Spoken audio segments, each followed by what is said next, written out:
criados. E ele entende que a nossa regeneração, produzida pela compreensão do Evangelho, enraizada e introjetada pelo convencimento, pela convicção, pela transformação, pelo transbordamento regenerativo do Espírito Santo em nós, pois somos feitura dele, criados em Cristo Jesus, o que seria equivalente a dizer criados pela configuração da encarnação e pela manifestação da encarnação nas declarações do Evangelho, na encarnação do Evangelho em Jesus, na gestualização do Evangelho conforme os modos de Jesus, em tudo que Jesus manifestou. Pois somos feitura dele, criados em Cristo Jesus para boas obras.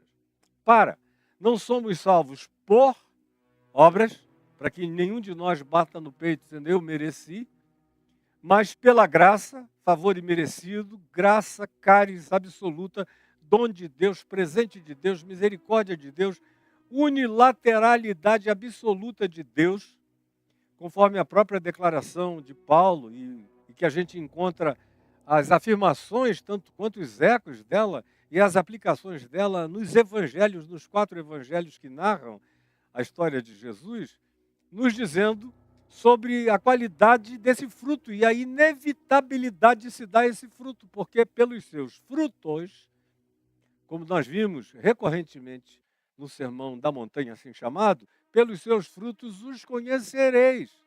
Não é pelas declarações, pela confessionalidade, pelo Senhor, Senhor, nem pela miraculosidade, pela carismaticidade, pela milagreirice, pela sobrenaturalidade, por nada disso. É pelo fruto. E o fruto não é batismo, não é missa, não é, portanto, sacramentalidade de nenhuma natureza, nem o próprio casamento que acabou virando o terceiro sacramento da doutrinação católica, não é pelo dinheiro, não é pelo dízimo, não é por nada disso, não é pela frequência, não é por nenhuma manifestação de submissão inquestionável a qualquer autoridade, de qualquer que seja a suposta hierarquia espiritual estabelecida, também supostamente por Jesus, sobre as pessoas humanas, o que você não encontra em lugar nenhum. Não é assim.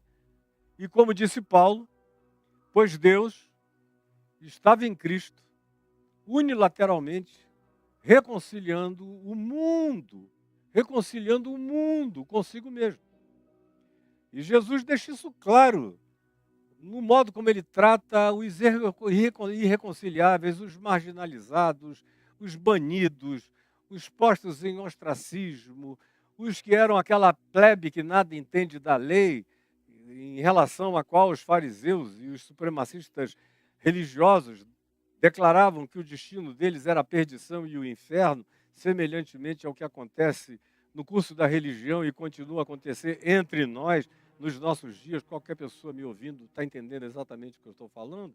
Pois bem, no protestantismo, a salvação ficou circunscrita ao confessionalismo de você enviar missionários que anunciem uma certa mensagem, que já caiu no reducionismo no século XX, do Bill Bright, que era o líder da Cruzada Estudantil Profissional para Cristo, que transformou a salvação em 4 pontos.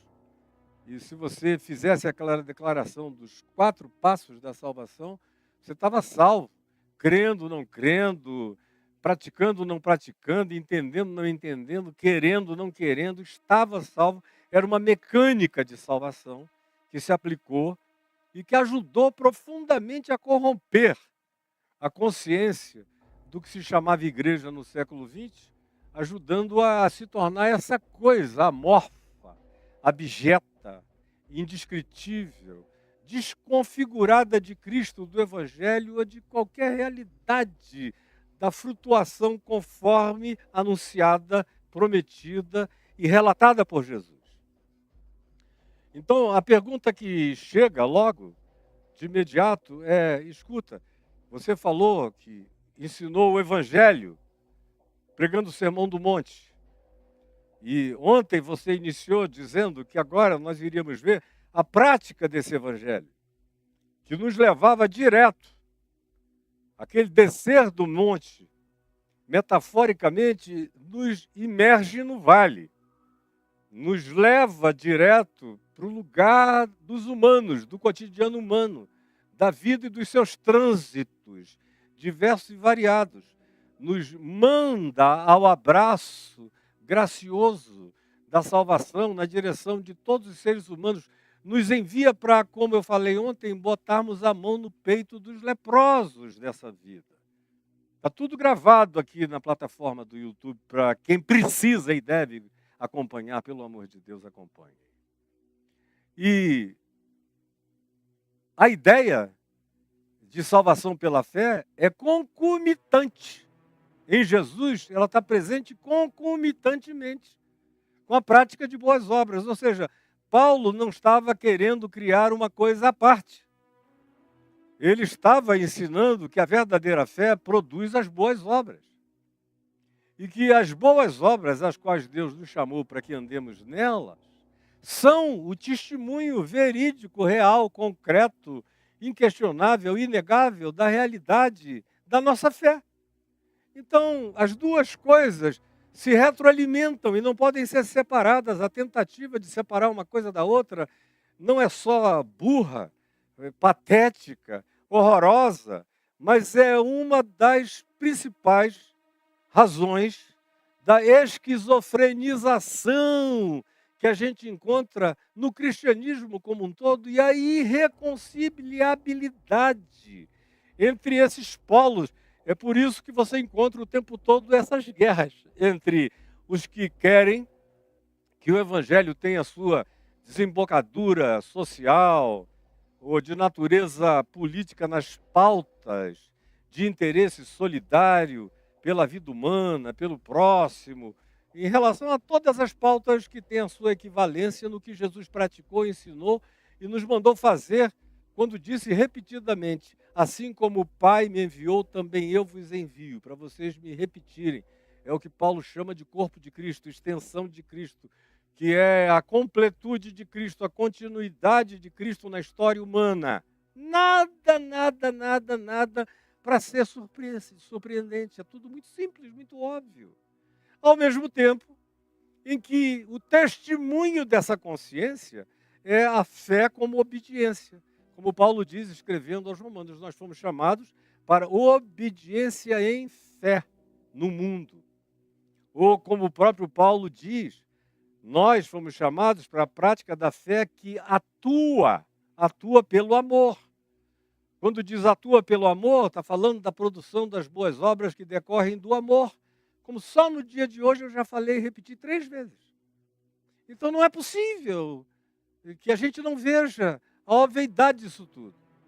Por que Paulo, por exemplo, em Romanos, Gálatas, Colossenses, na maior parte das cartas dele, dá uma ênfase muito grande na salvação pela fé?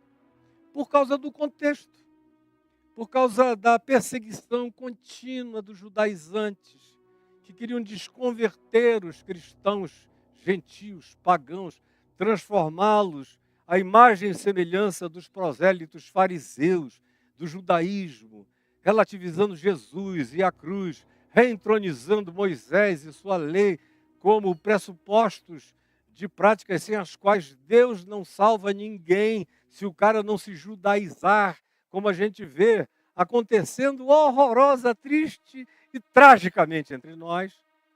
Então, Paulo, que tinha nos judaizantes os seus piores adversários, inimigos e perseguidores e diabos e satanás humanos e históricos, está o tempo todo tentando fazer aqueles cristãos gentílicos, greco-romanos ou de qualquer que fosse a cultura ou a etnia deles, entenderem que a salvação era pela graça, sem que se precisasse ter qualquer judaização, qualquer que fosse a acomodação, qualquer que fosse a dieta kosher, qualquer que fosse a obediência à legislação mosaica, ou qualquer uma dessas coisas que tinham a ver, quando muito ainda no máximo, com aqueles que carregavam aquele pedigree jerusalêmico e judaico, mas que qualquer um outro que tivesse entendido, mesmo que judeu fosse, como Paulo era judeu, estava livre de tudo aquilo, como Paulo viveu livre de tudo aquilo depois que conheceu o Evangelho da graça de Deus. E na medida em que ele ficava livre de tudo aquilo, mais se aprofundava nele a manifestação do fruto do Espírito Santo, contra o que não há lei, nem de Moisés, nem de Hammurabi, nem de ninguém, nem nos céus, nem da terra, nem debaixo da terra. O amor obedece e cumpre todo o mandamento de Deus. Esse é o ensino de Jesus. E isso é fé que produz obras. E essas são as obras que testemunham a nossa fé. Portanto, não tem nenhuma esquizofrenia, nenhuma dualidade, não tem nenhum termo de nenhuma perspectiva filosófica ou doutrinária que possa acentuar qualquer expressão de dicotomia. Ao contrário, está tudo jungido e ligado numa inseparabilidade absoluta para todos nós que estamos aqui vendo, ouvindo, tentando entender, e só não entende quem não quer, porque é praticamente impossível não entender. Só se você estiver totalmente tomado pela pior de todas as lavagens cerebrais. Aí não adianta, você fica moco, você perde toda a sensorialidade e você entope todos os poros de cognitividade do seu ser e impede toda a percepção e bloqueia e blinda toda a possibilidade de iluminação interior. Porque de outro lado, todo mundo que não está condicionado, que não ganhou mente de seita, que não foi doutrinado numa seita cristã, no fanatismo dessas seitas todas, ouve, basta entender português ou qualquer outra língua onde essa mensagem venha a ser exposta e vai entender tudo, sem nenhuma dificuldade. Então, dito isto, o Evangelho é sim, o conteúdo dele é sim, tudo que Jesus fez e ensinou. Fez e ensinou. E dentre as coisas que ele ensinou, você deve saber que o Sermão do Monte só pode ser praticado pela fé. Ninguém pratica e ninguém escolhe a vida da bem-aventurança proposta por Jesus em Mateus 5, daí para frente, em todo o Sermão do Monte, a vida dos macários, se não for uma pessoa que se entregou à consciência dessa fé e se submeteu ao espírito desse ensino. Do contrário, é absolutamente impraticável. É melhor tentar obedecer a lei de Moisés do que o Sermão do Monte. O Sermão do Monte só pode ser obedecido como decorrência do fruto do amor de Deus brotando em nós. De fora para dentro, como um convencimento exterior, ele não produz nada senão hipocrisia, maceração, enceramento, envernização. Não produz nada a não ser estereótipos. Não produz coisa alguma senão santarados. Se não eclodir da paixão, da regeneração, do haja luz e ouve luz, que exploda de dentro de nós, fazendo a gente nascer de novo, fazendo brotar e sair do casulo do medo e da morte da lei, uma nova criatura esvoaçantemente, borboleteantemente, livre e leve na graça de Deus, que vai polinizar o mundo e encher a vida de cores, de flores, de frutos, de beleza, vai se tornar essa luz de Deus na terra. Se não for assim, desista. Porque não é para quem não quer se submeter em fé a essa prática. Então, a fé gera as obras, e as obras dão testemunho dessa fé.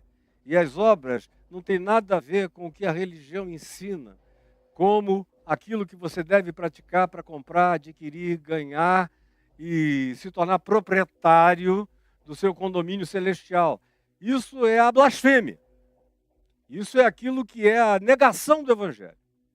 Mas o Evangelho em si não conhece dicotomia entre fé e obras, entre obras e fé. Essas duas coisas são uma só, na sua prática. Então, o Sermão do Monte é a essência do Evangelho, para ser obedecido em fé. Aí Jesus, que ensina isso, desce do monte e dá um exemplo. Porque tudo na vida de Jesus, até o final, quando a gente lê lá em João 13, quando ele lava os pés dos discípulos, e a gente chega no capítulo 13, aos versos 12, 13, 14, quando ele pergunta: compreendeis o que eu vos fiz? E aí disse: eu lavei os vossos pés, eu fiz tudo isso, sendo eu o Senhor e o Mestre. Vocês dizem que eu sou e fazem bem porque eu sou mesmo. Agora, se eu que sou o Senhor e o Mestre lavo os pés de vocês, eu quero que vocês lavem os pés uns aos outros porque eu vos dei o exemplo. Tudo na vida de Jesus, ele deu o exemplo. Ele não falou apenas, ele praticou tudo que ele falou, ele encarnou, ele interpretou. Por isso, ele não é só a chave hermenêutica para eu entender o passado, da revelação que ficou obsoleta, e aproveitar dela tudo aquilo que continuou em vigência, como ele também é a chave hermenêutica para eu entender a vida, a existência, as dinâmicas humanas, sociais, a natureza humana, olhando para ele, como ele tratou as pessoas, e vendo como ele pautou a vida.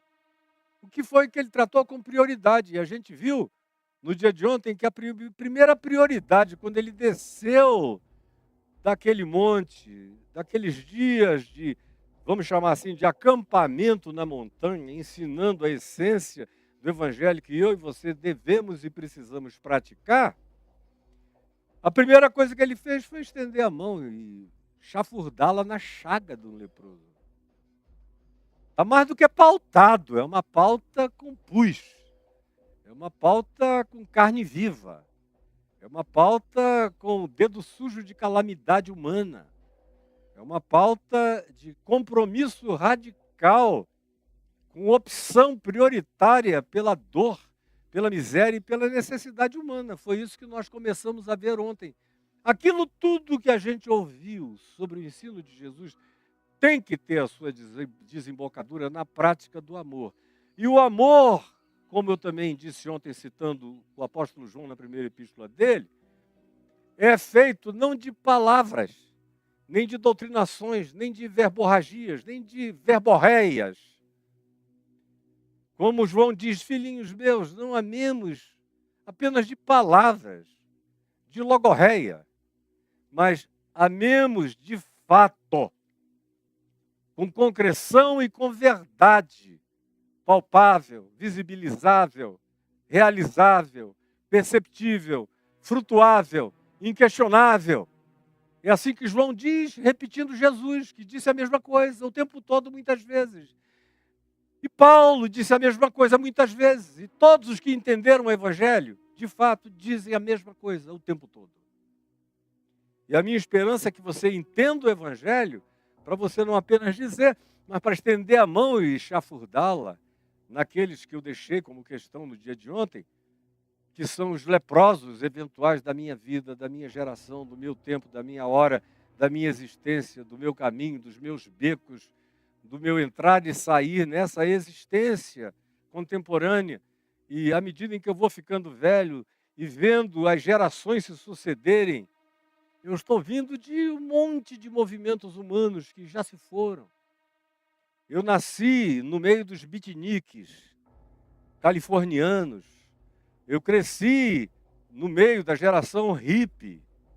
Me converti quando estava começando o movimento de conversão de hippies na Califórnia, no movimento de Jesus, em Venice, em vários outros lugares da Califórnia, que foi indo para outros estados e que chegou a mim em Manaus sem eu nem saber que aquilo existia.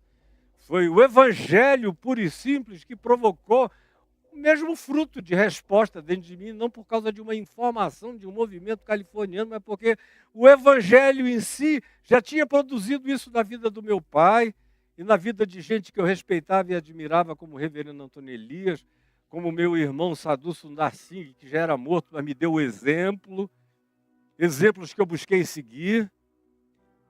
Portanto, não teve nada a ver com a informação californiana. Depois é que eu fiquei sabendo, quando chegou tardiamente no Brasil um livro do Billy Graham, chamado Jesus e a Geração Jovem, que foi lançado aqui em 75, 76, por aí, mas Eu já estava rodando e pregando para todo lado, na TV, no rádio, em tudo que é lugar.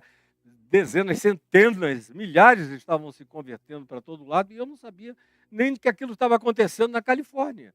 Porque não precisa, o Evangelho é que produz essa consciência, quando a gente o percebe como ele é. E a primeira pauta é essa, de não fuja de meter a mão na chaga da calamidade humana.